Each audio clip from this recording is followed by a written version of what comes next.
Assalamualaikum warahmatullahi wabarakatuh.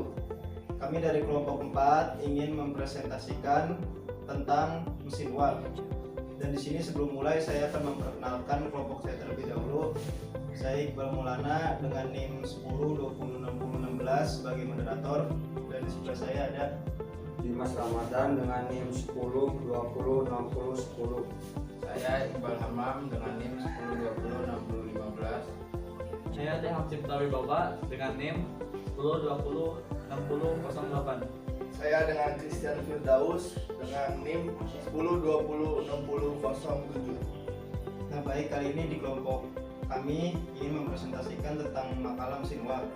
Di makalah ini yang pertama ada sejarah dari mesin uap, yang kedua ada pengertian dari mesin uap, yang ketiga ada jenis-jenis dari mesin uap, yang keempat ada cara kerja, yang kelima ada bagian-bagian, yang keenam ada fungsi dari mesin uap, dan kesimpulan. Tidak perlu menunggu waktu lama lagi, saya akan memulai dari yang pertama, sejarah mesin uap. 1. Sejarah mesin uap. Mesin uap pertama kali dibuat oleh Pero dari Alexandria, yaitu sebuah prototipe turbin uap primitif yang bekerja menggunakan prinsip reaksi, di mana turbin ini terdiri dari sumber kalor, bejana yang diisi dengan air, dan pipa tegak yang menyangga bola, di mana pada bola terdapat dua nosel uap. Proses kerjanya adalah sebagai berikut. Sumber kalor akan memanasi air di dalam bejana sampai air menguap. Lalu uap tersebut mengalir melewati pipa tegak masuk ke bola. Uap tersebut terkumpul di dalam bola, kemudian melalui nosel menyembur keluar. Karena semburan tersebut bola menjadi berputar. Untuk yang seterusnya, untuk yang pengertian mesin uap akan dibacakan oleh Dimas Ramadan. Pada Dimas, persilakan. Oke, terima kasih waktunya untuk dari Maulana. Lalu kita akan membacakan pengertian mesin uap. Mesin uap adalah suatu mesin yang menggunakan energi panas dalam uap air, dan mesin ini berfungsi untuk mengubahnya menjadi energi mekanis. Mesin uap digunakan dalam pompa, lokomotif, dan kapal laut, dan sangat penting juga dalam revolusi industri. Mesin uap merupakan mesin pembakaran eksternal, di mana dengan cairan yang terpisah dari hasil pembakaran,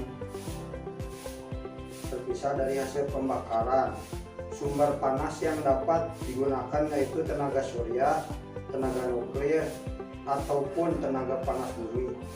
Jika uap berkembang melalui piston atau turbin, akan menyebabkan kerja mekanik. Ya, untuk jenis-jenis mesin uapnya ada yang pertama mesin uap torak tekanan penuh atau full pressure. Itu prinsip kerjanya mesin ini pemasukan dan pembuangan air terjadi pada satu gerakan piston. Maka dari itu mesin jenis ini jarang dipakai karena kurang begitu menguntungkan. Yang kedua, mesin uap torak ekspansi. Mesin ini kebanyakan dipakai sebab lebih menguntungkan daripada mesin tekanan penuh. Hal ini dikarenakan pada mesin ini pemasukan uap dilakukan pada sebagian gerak torak saja. Yang ketiga, mesin uap torak tegak atau vertikal. Mesin uap torak tegak atau vertikal ini karena pada dasarnya mesin ini memiliki torak yang berposisi tegak atau vertikal. Pengaplikasian mesin ini biasanya banyak dari kapal uap yang digerakkan dengan baling-baling. Selain itu, ruang yang dibutuhkan untuk mesin jenis ini juga tergolong lebih sedikit dibandingkan dengan mesin jenis lainnya. Yang keempat, mesin uap torak datar atau horizontal. Sesuai dengan namanya, mesin ini mempunyai posisi torak horizontal atau datar. Dalam penempatannya, mesin ini membutuhkan ruang yang cukup luas. Selain itu, akibat dari posisinya yang mendatar, maka kehalusan yang paling banyak terjadi pada bagian bawah piston atau dinding dalam silinder mesin. Kebanyakan di dunia mesin jenis ini dipakai di darat. Yang kelima, mesin uap torak tetap. Mesin uap torak tetap adalah mesin uap yang bekerja diam pada satu tempat saja, atau bisa dikatakan mesin uap torak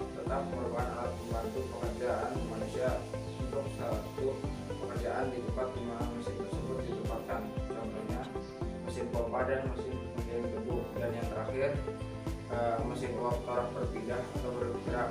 Sesuai dengan namanya, mesin ini bergerak atau berpindah, tidak tetap pada satu tempat saja. Bisa dikatakan mesin uap torak ini digunakan untuk sarana transportasi kendaraan untuk berpindah-pindah cepat seperti contohnya kereta api, mobil, dan kapal uap.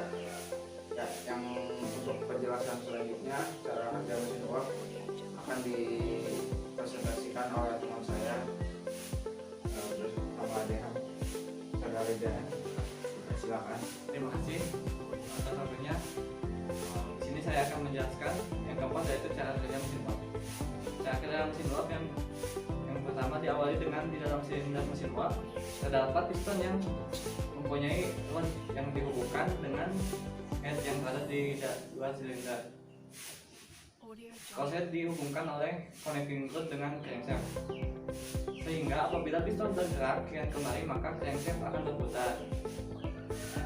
Valve yang dapat bergerak kian kemari sambil membuka dan menutup loop dan dua buah lubang yang berhubungan dengan silinder valve, di mana selain valve berada mempunyai dua saluran pemasukan yang dihubungkan dengan boiler untuk menyalurkan uap dengan tekanan tinggi, dan juga saluran pembuangan dihubungkan dengan cerobong untuk membuang uap bekas.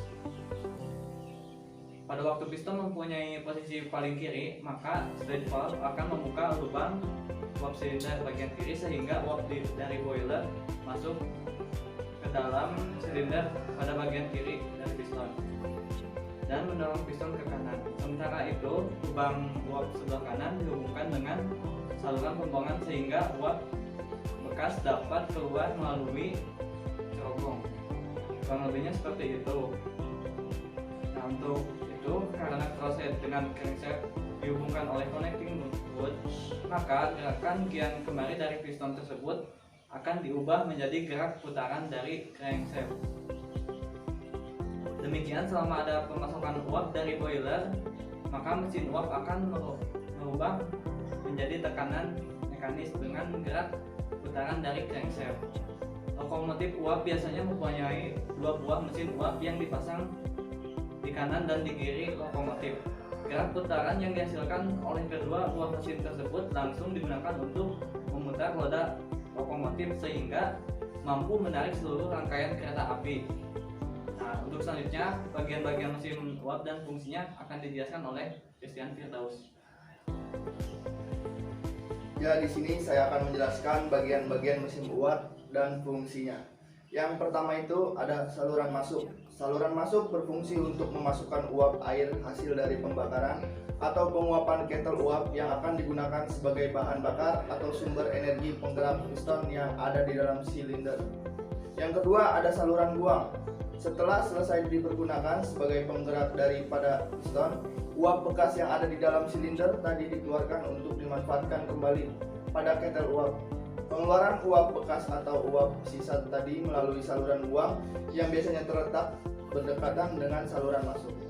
Yang ketiga ada piston atau torak. Piston atau torak adalah komponen yang berfungsi mengubah energi termis dari uap menjadi energi gerak atau mekanik. Pada mesin uap atau mesin bakar, piston merupakan komponen utama dan sekaligus komponen vital dalam sebuah mesin. Yang keempat ada poros piston atau piston rod. Komponen yang berfungsi meneruskan gerak maju mundur piston dalam silinder menuju ke roda. Yang kelima ada silinder. Silinder merupakan tempat atau ruangan di mana uap air akan dirubah menjadi energi gerak. Di dalam silinder terdapat piston. Yang keenam ada crosshead bearing. Berfungsi untuk menghubungkan antara masing-masing poros atau rod sehingga masing-masing poros bisa terhubung. Pada crosshead bearing terdapat sebuah ball joint. Yang ketujuh ada engkol atau crank. Engkol terhubung langsung dengan poros piston yang meneruskan gerak maju mundur piston akibat adanya uap air dari dalam silinder. Tugas dari engkol atau shaft ini sendiri adalah mengubah gerak maju mundur dari piston menjadi energi putar yang kemudian diteruskan ke roda. Di sini saya juga akan menjelaskan fungsi mesin uap. Mesin uap berfungsi untuk menghasilkan energi mekanik sehingga menghasilkan energi listrik. Mesin uap juga digunakan dalam pompa, lokomotif, dan kapal laut, dan sangat penting dalam revolusi industri. Di sini juga saya akan membacakan kesimpulannya. Kesimpulannya, revolusi industri umumnya dimaknai sebagai serangkaian penemuan dan perkembangan dalam segala bidang pada sekitar abad ke-18. Penemuan-penemuan yang mewarnai awal revolusi industri adalah berbasis iptek. Penemuan tersebut berkembang menjadi alat-alat industri, transportasi, alutsista, dan seterusnya. Salah satu penemuan mesin uap, namun penemuan mesin uap ini melalui tahapan-tahapan dalam pembuatannya, yakni oleh 10 sampai 70. Giovanni Battista della Porta 1538 sampai 1615, dan ada Dennis Dapin 1647 sampai 1712.